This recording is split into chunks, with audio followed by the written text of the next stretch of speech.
Forces et les faiblesses de la sidérurgie en Lorraine, c'est la question posée par une étude menée conjointement par le Conseil régional de Lorraine et le Conseil économique et social. Copiloté par Lionel Fournier, maire de Romba et conseiller régional, et Gilbert Krausner, conseiller économique et social, les résultats de cette étude ont été présentés publiquement lors d'une conférence de presse la semaine dernière à l'hôtel de Région. Présidé par Jean-Pierre Masseret, président du conseil régional, élu et chargé de mission ont donc fait le point sur l'état actuel de la sidérurgie en Lorraine. C'est une nouvelle conjoncture qui s'offre à elle parce qu'il y a une augmentation de la production, mais également parce qu'il y a la mise en place des pôles de compétitivité, ce qu'on appelle le MIPI, matériaux innovants et produits intelligents, et qui va donc regrouper toutes les cellules de recherche de Arcelor, Metal Steel et autres groupes sidérurgiques. C'est plus de 600 chercheurs. Si on rajoute les chercheurs publics, ça fait 1800 chercheurs.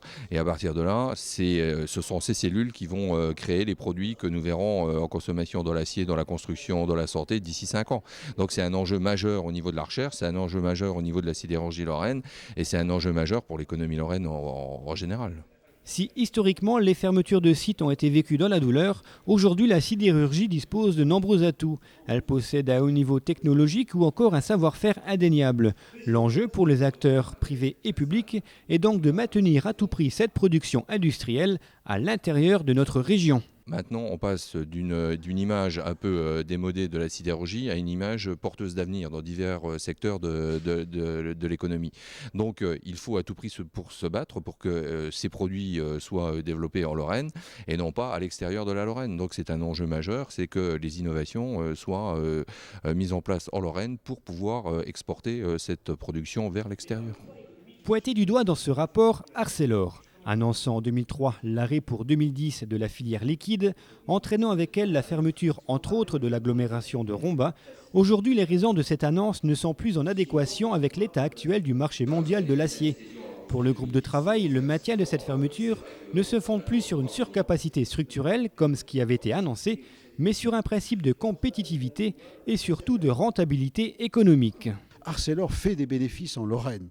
Alors, il ne faut pas simplement que ces bénéfices aillent pour satisfaire les actionnaires d'Arcelor. Arcelor a une obligation sur le territoire duquel ces bénéfices sont faits de les investir ou d'en investir une partie de façon à assurer un avenir industriel, d'activité de services, de formation, de façon que si demain les choses tournaient mal pour la filière chaude, ce secteur du bassin sidérurgique et ferrifère ait les moyens de son développement, de donner de l'emploi, de donner de l'espérance, une qualité de vie, de l'habitat.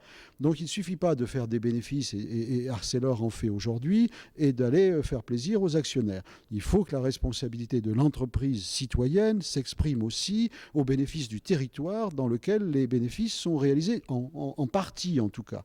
Moi, c'est ce que je demande au groupe. De notre côté, on est prêt, nous, Conseil régional, à travailler et investir de nos ressources sur l'accompagnement du développement économique, sur toute la formation, sur ce que sont les infrastructures VR52, etc., dans le cadre de partenariats avec l'État, ce que nous avons à faire, y compris pour du développement touristique dans le secteur.